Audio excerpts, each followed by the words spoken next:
प्यारे दर्शकों नमस्कार। तारीख है आज 21 फरवरी 2026, दिन शनिवार, हिंदी तिथि फाल्गुन माह शुक्ल पक्ष चतुर्थी।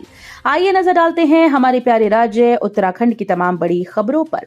वीडियो शुरू करने से पहले कमेंट बॉक्स में जय हिंद लिखकर हमें सपोर्ट करें। तो चलिए शुरू करते हैं। अच्छी खबर, मसूरी को इसी महीने मिलेंगे 40 गोल्फ कार्ड। जिला प्रशासन और आरईसी के बीच होगा एमओयू। दून जिला प्रशासन ने मसूरी माल रोड पर साइकिल रिक्शा की जगह गोल्फ कार्ट के संचालन की तैयारी पूर्ण कर ली है। मसूरी को इसी महीने 40 गोल्फ कार्ट मिल जाएंगे। जिलाधिकारी ने आरईसी के एमडी व अपर सचिव भारत सरकार को इस महीने एमओयू के लिए आग्रह किया है। जिला प्रशासन का दावा है कि मसूरी माल रोड पर गोल्फ कार्ट के संचालन से रिक्शा चालकों की आय में वृद्धि होगी। वहीं वरिष्ठ नागरिकों, दिव्यांगजनों के साथ ही पर्यटकों को आवागमन बेहतर सुविधा भी मिलेगी। मां चंडिका महावन्यात देवरा यात्रा में पहुंचे सीएम धामी, पूजा अर्चना कर लिया आशीर्वाद। ऊखीमठ के बीरो देवल में आयोजित मां चंडिका महावन्यात देवरा यात्रा में शुक्रवार को प्रदेश के मुख्यमंत्री पुष्कर सिंह धामी सम्मिलित हुए।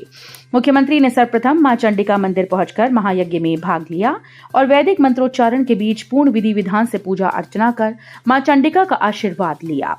इसके बाद मंदिर समिति, जनप्रतिनिधियों व स्थानीय ग्रामीणों ने उनका माल्यार्पण कर अंग वस्त्र और स्मृति चिन्ह भेंट कर स्वागत किया। मुख्यमंत्री ने जनता को संबोधित करते हुए कहा कि इस महायज्ञ में सम्मिलित होकर वे स्वयं को अत्यंत सौभाग्यशाली महसूस कर रहे हैं। उन्होंने मां चंडिका से सभी की कुशलता और उत्तराखंड राज्य की सुख समृद्धि की प्रार्थना की। मुख्यमंत्री ने आयोजन स्थल को धार्मिक व आध्यात्मिक संगम का प्रतीक बताते हुए कहा कि 20 वर्षों के बाद आयोजित ये महायज्ञ केवल एक धार्मिक अनुष्ठान नहीं बल्कि सांस्कृतिक पुनर्जागरण का भी प्रतीक है। देहरादून बार एसोसिएशन चुनाव परिणाम, अध्यक्ष पद पर अनिल कुकरेती ने मारी बाजी, 2 साल बाद जोरदार वापसी। प्रदेश के सबसे बड़े देहरादून बार एसोसिएशन के चुनाव परिणाम घोषित हो गए हैं। अनिल कुकरेती ने अध्यक्ष पद पर जीत दर्ज की है। उन्होंने निवर्तमान अध्यक्ष मनमोहन कंडवाल को 82 मतों से हराया है। इसके साथ ही चीनी की 2 साल बाद अब कार्यकारिणी में वापसी हुई है। इससे पहले वो 2023 में अध्यक्ष पद पर जीते थे। बसंतोत्सव 2026 लोक भवन में 27 फरवरी से 1 मार्च तक होगा आयोजित। इस वर्ष की थीम फ्लोरल हीलिंग। लोक भवन में 27 फरवरी से 1 मार्च तक वसंतोत्सव का आयोजन होगा। इस वर्ष की वसंतोत्सव की थीम फ्लोरल हीलिंग है। वसंतोत्सव उत्तराखंड के स्थानीय उत्पादों को सशक्त मंच प्रदान करता है। राज्यपाल लेफ्टिनेंट जनरल गुरमीत सिंह ने कहा कि ये पुष्प पर्यटन के साथ ही स्थानीय पर्यटन को विकसित करता है। देहरादून की सांस्कृतिक, आर्थिक और पर्यावरणीय पहचान बन गया है। शुक्रवार को वसंतोत्सव के बारे में बताते हुए राज्यपाल ने कहा कि हर वर्ष लोग वसंतोत्सव का बेसब्री से इंतजार करते हैं। 27 फरवरी को सुबह 11 बजे उद्घाटन के बाद दोपहर 1 से शाम 6 बजे, बाकी दोनों दिन सुबह 9 से शाम 6 बजे तक आमजन के लिए यहां प्रदर्शनी निःशुल्क रहेगी।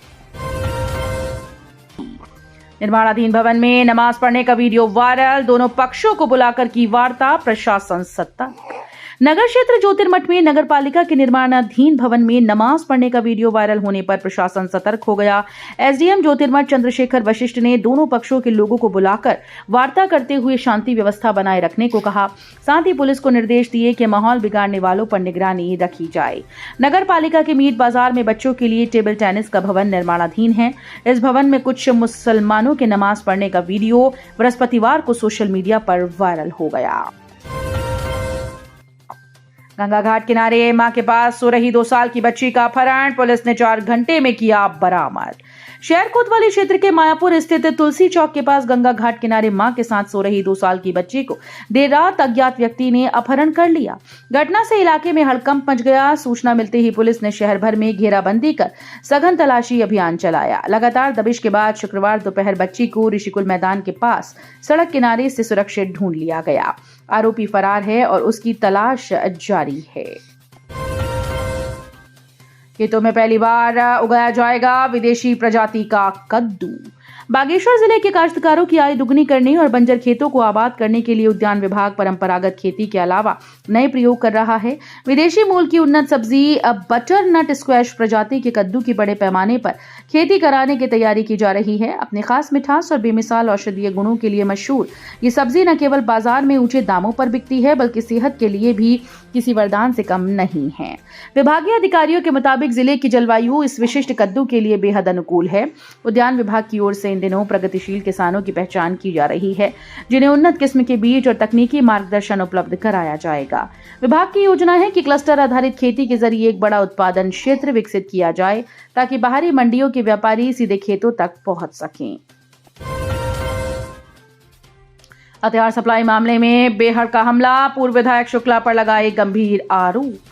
किच्छा विधायक तिलकराज बेहड़ का कहना है कि बरेली पुलिस ने हथियार के साथ कुछ लोगों को पकड़ा। पकड़े गए अभियुक्तों ने किच्छा के प्रधान पति गफ्फार को हथियार सप्लाई करने की बात कही। उनका कहना है कि गफ्फार पूर्व विधायक राजेश शुक्ला का राइट हैंड है। गफ्फार की आड़ में शुक्ला आखिर किसको मरवाना चाहते हैं? उनका आरोप है कि शुक्ला अपराधियों को संरक्षण देते हैं, अपने घर में अपराधियों के साथ मीटिंग करते हैं। कहा कि बुरा वक्त किसी के साथ भी आ सकता था। मेरे बेटे ने गलती की तो शुक्ला ने राजनीति की। अब आप सही हैं तो सबके सामने आकर कहो कि मेरा गफ्फार से कोई लेना देना है। कहा कि तुम दूध के धुले बनते हो लेकिन हो नहीं। तेंदुए की खाल के साथ एक युवक गिरफ्तार, वन्यजीव अधिनियम के तहत मामला दर्ज। चंपावत के एसओजी और वन विभाग की टीम ने चलती क्षेत्र में एक व्यक्ति को तेंदुए की खाल के साथ पकड़ा है। पुलिस ने चेकिंग के दौरान ईश्वर राम निवासी तल्ली खटोली के पास से करीब 162 सेंटीमीटर तेंदुए की खाल बरामद की। उसके खिलाफ वन्यजीव अधिनियम के तहत मामला दर्ज किया गया। पूछताछ में आरोपी ने बताया कि वो तेंदुए की खाल को अपने ताऊ के लड़के से लेने बताया है। मौत को छूकर निकला ऑपरेटर, वाटर बोट की जबरदस्त टक्कर एक दूसरे के ऊपर चढ़ी। उत्तराखंड के पौड़ी जनपद के श्रीनगर स्थित मशहूर धारी देवी मंदिर स्थित नदी में दो मोटर बोट के टकराने का वीडियो सोशल मीडिया पर तेजी से वायरल हो रहा है। इस घटना में किसी को भी नुकसान नहीं पहुंचा और बोट में सवार दोनों ऑपरेटर सुरक्षित हैं। टक्कर इतनी जबरदस्त थी कि दोनों बोट पलट भी सकती थी और जानमाल की हानि भी हो सकती थी। वायरल वीडियो में देखा जा सकता है कि सब कुछ कितना अचानक हुआ। बहन से चल रहा था झगड़ा, जवाब न देने पर उत्तराखंड में कोर्ट ने भाई पर लगा दिया जुर्माना।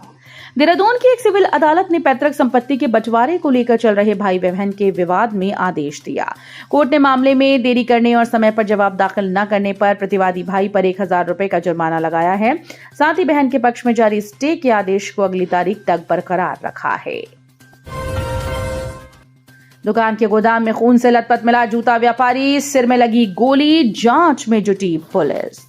रुद्रपुर के एक जूता व्यापारी देर रात अपनी दुकान में खून से लथपथ घायल अवस्था में मिला। घायल को रुद्रपुर के एक निजी अस्पताल में ले जाया गया, जहां से उसे दिल्ली के मैक्स रेफर कर दिया गया। घायल की पहचान 25 वर्षीय ध्रुव चावला पुत्र अनिल चावला के रूप में हुई, जो सिविल लाइन रोड पर पार्टनरशिप में शू विला नाम से जूतों की दुकान को संचालित करता है।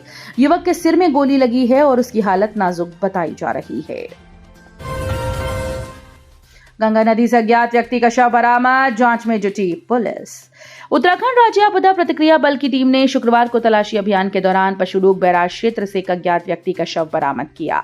थाना लक्ष्मण झूला से प्राप्त सूचना के अनुसार गंगा में एक शव दिखाई देने की जानकारी मिलते ही एसडीआरएफ टीम तत्काल मौके पर पहुंची और नदी से शव को बाहर निकाला।